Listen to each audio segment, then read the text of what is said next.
I'm Daniel Zengel with Regenitech, here with Dawn Lipscomb, and we're going to be talking about stem cell therapy for knee osteoarthritis. Now, knee osteoarthritis affects 20 million people in the United States. If you don't have it yourself, you probably know someone who does. It's a very common condition, and this is essentially caused by degradation of the cartilage in the knee. Okay, so it's associated with just using your knees, whether you're getting older or you're an athlete or you have some kind of job that requires a lot of impact on the knees. Either way, a lot of people are going to have this condition at some point in their life. So because this condition is so common and because there is no real cure at all for this condition, stem cell therapy has been widely researched in its application for knee osteoarthritis. In fact, this is the most studied condition in published stem cell literature that's using human patients. By far. Yeah, by far. So if you go on PubMed, look up stem cell therapy in patients, most of the studies, maybe not most, but a majority of the conditions will be these knee osteoarthritis patients. So we're going to be talking about a couple studies here. The first one that Don's going to be talking about, I just want to mention briefly, compares bone marrow aspirate concentrate that has been cultured. So this is a situation where they're taking a bone marrow aspiration and then culturing the stem cells in the patient's bone marrow to make more of them.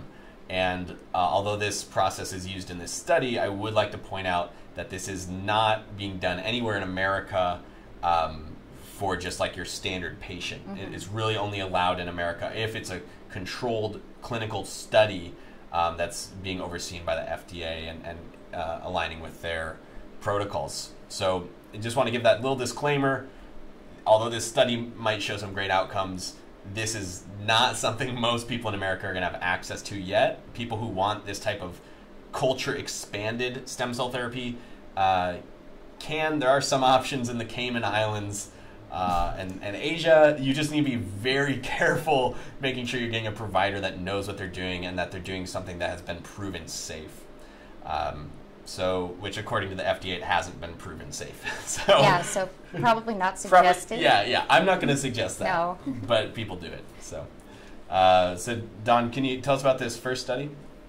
Yeah, so all of these are related to osteochondral lesions of the knee. So these large lesions are normally treated with something called a chondrocyte transplantation along with a bone graft. So chondrocytes are the only cells actually found in the cartilaginous tissue, and they produce and maintain the cartilage matrix of collagen and proteoglycans.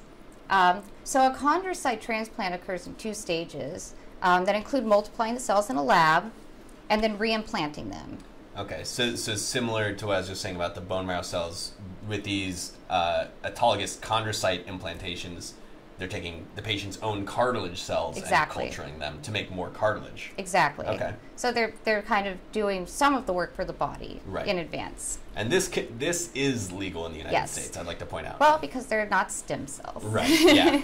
Because stem cells can differentiate into any type of cell, which could cause complications. Exactly. Whereas when we're just working with cartilage, we kind of know what we're dealing with. Exactly, and it can be kind of difficult to control and even to test, so that it's just a safety issue. Mm-hmm. For now. So given that chondrocytes are mesenchymal stem cells, so the authors wanted to test if basically bone marrow, that's the wrong study. We actually had 3 studies, but one of them wasn't quite so great. So it was the clinical effectiveness of bone marrow aspirate concentrate versus chondrocyte implantation. Right. And this was for full thickness articular cartilage. Right. So basically that means a full tear. The patient is bone on bone. Exactly. As they would say. Yeah. And so you absolutely have to have some sort of surgery in order to repair this. So the study consisted of 72 different patients, and they were divided into 2 groups. And they received either the chondrocytes or or this bone marrow aspirate concentrate. Right, that had been culture expanded. Culture expanded, yeah. And this was also administered during the surgical procedure. Right, during arthroscopy. Exactly. So both groups actually had a comparative improvement in quality of life, which is good, after cartilage repair. And actually, the BMSC group received a slightly higher improvement. Okay, but not statistically? No, it wasn't statistically significant. Right. But there was one test that they applied. It's called the physical role functioning test, which I guess is just how well the knee functions afterwards. Right. I actually am not as familiar with this test. Sure, you're not a physical therapist. No. Right. And so at 24 months, they actually scored higher than the chondrocyte group. Okay. And additionally, men actually showed a statistically significant improvement over women in both groups. Interesting. Yeah. Is there any hypothesis for why that might be? Well, I know that osteoarthritis is more prevalent in females. Right. And its onset is earlier, and it's also more degenerative. Right. So it could just be that I don't know. It must be something related to do with estrogen or difference of the sexes. Right, yeah. So that'll have to be another study. Right, because there weren't really any hypotheses for this proposed in this study. But in this study, they do show at least comparable improvement, seemingly better improvement in the BMAC group. And that's interesting because this autologous chondrocyte implantation is, right now, this has generally been considered sort of the gold standard, the cutting edge treatment for this condition. And here we have a study showing that stem cell therapy can do as good or better. And I think that's really noteworthy because the stem cell therapy is less invasive, right? They need to do a bone marrow aspiration, usually from the iliac crest, culture the stem cells, and then they reintroduce it during surgery. Whereas with the ACIs, the autologous chondrocyte implants, they need to, before the surgery, actually get some cartilage. So that's like 2 surgical procedures. Exactly. As opposed to 1 with the stem cells. And this extra surgery can actually lead to new structural defects in the cartilage. Of course. So overall, the conclusion for this was, because there was 1 less surgery, overall less expensive, and it minimized complications that can occur at the site, that it seems to be a viable option for future clinical trials. Right, yeah. So once we can maybe determine the safety of these culture expanded stem cells, it could eventually replace the ACI procedure for these patients. Exactly. So this next study, this is actually legal in the United States. I think these were these cultured too? They cultured it, yeah. Okay, so never mind. You're talking about the hyaluronic acid? Yeah, the hyaluronic acid. Well, hyaluronic acid treatment is a really common treatment for knee osteoarthritis. Because hyaluronic acid actually serves as a joint lubricant.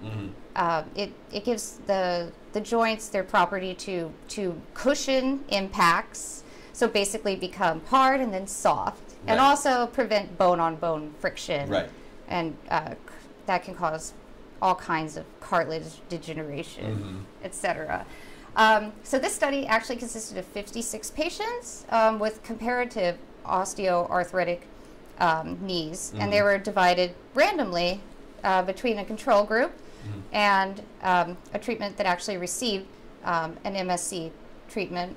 However, I should mention that the control group was hyaluronic acid. Right. So they used hyaluronic acid as the control versus MSCs that had been cultured in hyaluronic acid. They were suspended in them. They're cultured and then suspended. Yeah, in cultured hyaluronic then acid. Suspended. Yeah. Right. So they'd done the bone marrow aspiration, cultured the cells, mixed it with some hyaluronic acid, and then re-injected it into the knee, versus the other group that's just getting the hyaluronic acid. And this is like 3 weeks after all the patients. It was post-operative. Right. They all got arthroscopic knee surgery.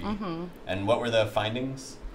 So they actually looked at them for 6 months, 1 year, and 2 years. Okay. And although each group did demonstrate improvement, the group that received the MSC plus hyaluronic acid treatment actually showed a statistically significant improvement in overall functioning. Okay, great.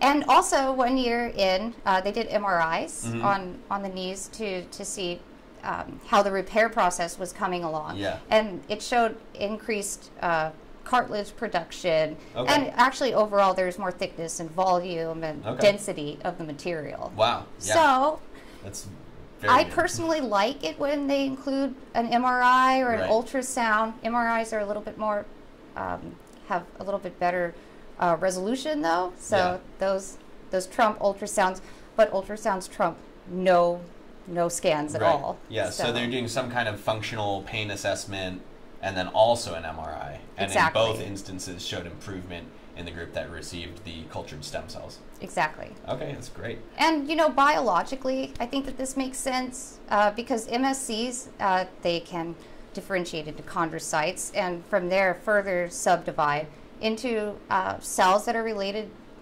to overall joint repair, like fibroblasts and osteoblasts. Right. So exactly. Yeah. biologically it makes sense. Right. Yeah, and that's what we're looking for. That's the hope and promise of stem cell therapy is to be able to regrow and repair damaged tissue. So hopefully this study is an indication that that is possible. Yes. And as you mentioned earlier, maybe with future studies, these culture expanded stem cells will become legal and commercially viable in the United States. But until then, there still are a lot of physicians seeing good results with the non-culture expanded stem cells that are derived from bone marrow aspiration. All right, Dawn, well, thank you so much. And we got some more footage, videos coming up here on stem cells in just a few minutes, so stay tuned.